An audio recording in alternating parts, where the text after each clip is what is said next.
हम तुम्हें कुछ सुभाषित सुनाएंगे।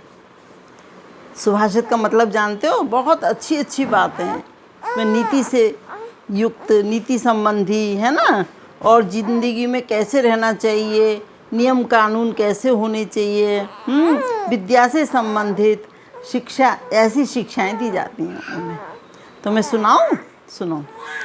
काव्य शास्त्र विनोदेन कालो गच्छति धीमतां, व्यसनेन च मूर्खाणां निद्रया कलहेन वा।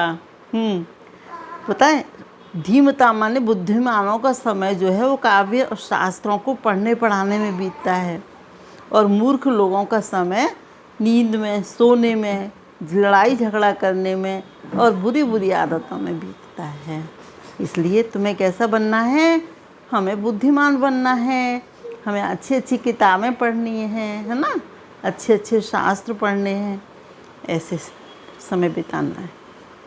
और सुनो, उद्यमेन ही सिद्ध्यन्ति कार्याणि न मनोरथै, न हि सुप्तस्य सिंहस्य प्रविशन्ति मुखे मृगः।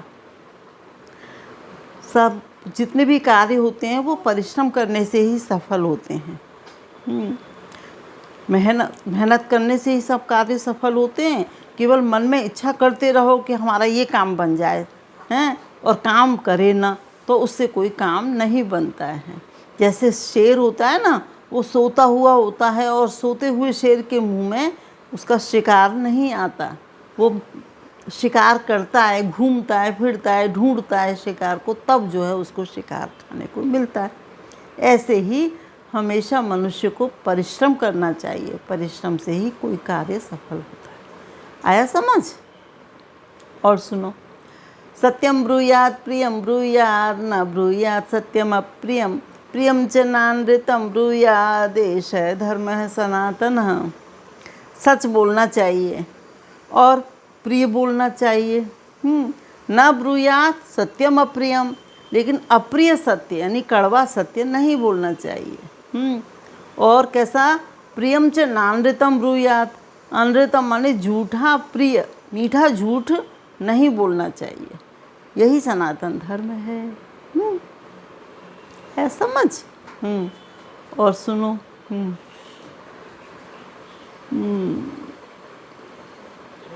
हाँ सुनाती हूँ। विद्या से संबंध सुनो। विद्या ददाति विनयम, विनयाद् याति पात्रताम, पात्रत्वात् धनमाप्नोति, धनात् धर्मम ततः सुखम।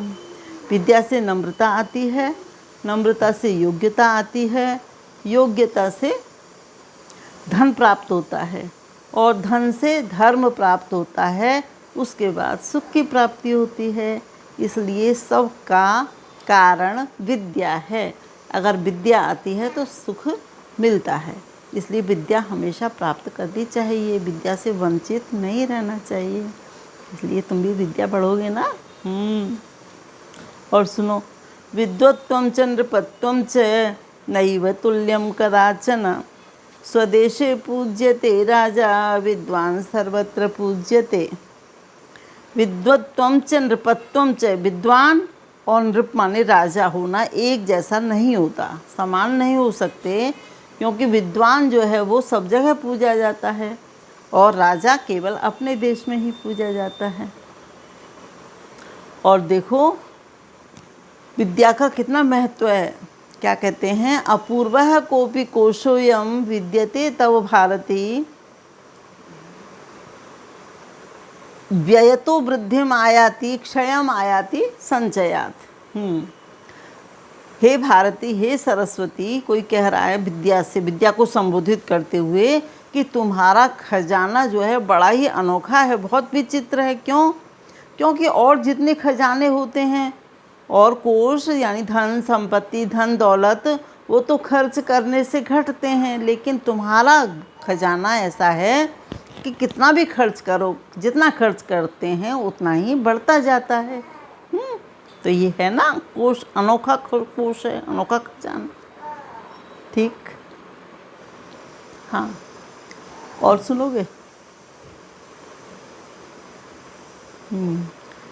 विद्यानां नरस्य रूपमधिकं प्रच्छन्नगुप्तं धनं विद्या भोगकरी यशः सुखकरी विद्या गुरूणां गुरु विद्या बन्धुजनो विदेशगमने विद्या परं दैवतं विद्या राजसु पूजिता न तु धनं विद्या विहीनः पशुः।